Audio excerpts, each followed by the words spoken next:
AP మంత్రిమండలి సమావేశం కొనసాగుతోంది. అమరావతి సచివాలయంలో జరగనున్న ఈ సమావేశంలో కొత్త జిల్లాలకు సంబంధించి చర్చిస్తున్నారు.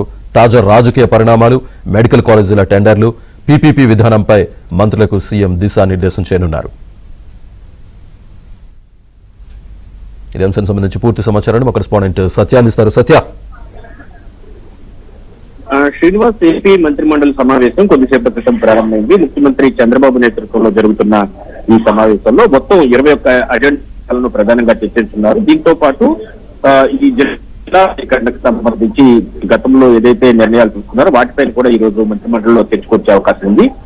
ఏలూరు జిల్లా నూజివీడ్ టౌన్ లో Indian institute of plantation management ఏర్పాటుకు సంబంధించి 9.96 ఎకరాల భూమిని హార్టికల్చర్, సెరికల్చర్ డిపార్ట్మెంట్ కు కేటాయిస్తూ మొత్తం 3 లీజ్ ప్రతిపాదనకు ఈరోజు కేబినెట్ లో ఓకే చెప్పనున్నారు. వేదాంత లిమిటెడ్ కు 9.88 ఎకరాలు డాక్టర్ బిఆర్ అంబేద్కర్ కోనసీమ జిల్లాలో డ్రిల్లింగ్ యాక్టివిటీకి కేటాయిస్తూ కూడా కేబినెట్ లో ఈరోజు నిర్ణయం తీసుకోబోతున్నారు.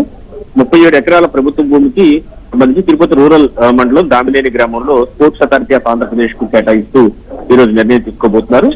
నాబార్డ్ నుంచి 7,387 కోట్ల రుణం పొందేందుకు డిఆర్డీఏకి అనుమతిస్తూ కేబినెట్ లో నేడు ఆమోదం తెలపబోతున్నారు. దీంతో పాటు వరల్డ్ బ్యాంక్, ఏడీబీ నిధులతో అమరావతిలో వరద నీటి పంపింగ్ స్టేషన్ 2, అదేవిధంగా నిర్మాణానికి సంబంధించి 7-6 కోట్ల 400 క్యూసెక్కుల సామర్థ్యం గల పంపింగ్ స్టేషన్లకు సంబంధించి కూడా ఈరోజు కేబినెట్ లో ఆమోద ముద్ర వేయబోతున్నారు.